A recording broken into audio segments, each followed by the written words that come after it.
Бурабайдағы оқжетпес тауы біз үшін мәңгі сияқты көрінеді. Мыңдаған жыл бойы осылай тұрғандай. Қарап тұрсаң қозғалмайды, өзгермейді. Бірақ шын мәнінде ол дәл қазір өзгеріп жатыр. Біз тауда мықты, бұзылмайтын нәрсе деп ойлаймыз. Әсіресе осындай жартасқа қарағанда. Бұл ешқашан жоғалмайды дейміз. Бірақ табиғатта мәңгі еш нәрсе жоқ. Бұл тау бір күнде құлап жатқан жоқ, ешқандай апат болып жатқан жоқ. Бірақ жел, жаңбыр, қар мен мұз жыл сайын, күн сайын тасқа әсер етіп жатыр. Қыста тастың жарықтарына су кіреді.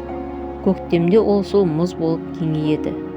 Сол кезде тас миллиметрлеп мүжіле бастайды. Бұл процесс өте баяу, сондықтан біз оны байқамаймыз. Бір жылда ештеңе өзгермегендей, 5 жылда сол қалпы. Бірақ 20-30 жылда тау пішіні аздап басқаша көріне бастайды.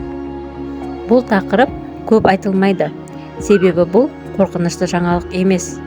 Бұл табиғи процесс. Бірақ ол тоқтап тұрған жоқ.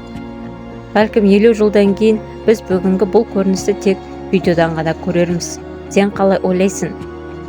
Таулар мәңгі ме? Әлде бәрі уақытша ма? Ал Бурабайдағы жұмбақ тастың бейнесінен көбісі қыздың бейнесін, басқалары кемпірдің жүзін айтады. Ал мен одан маймылдың басына ұқсас бейнені байқадым.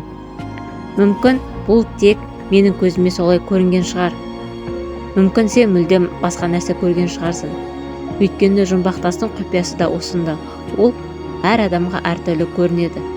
Ал сен нені байқадың? Комментарияға жаза кет. Ал видео сізге ұнаған болса лайк басып, осындай видеолар ұнайтын болса каналға тіркеліп кетіңіз. Келесі видеода кездескенше.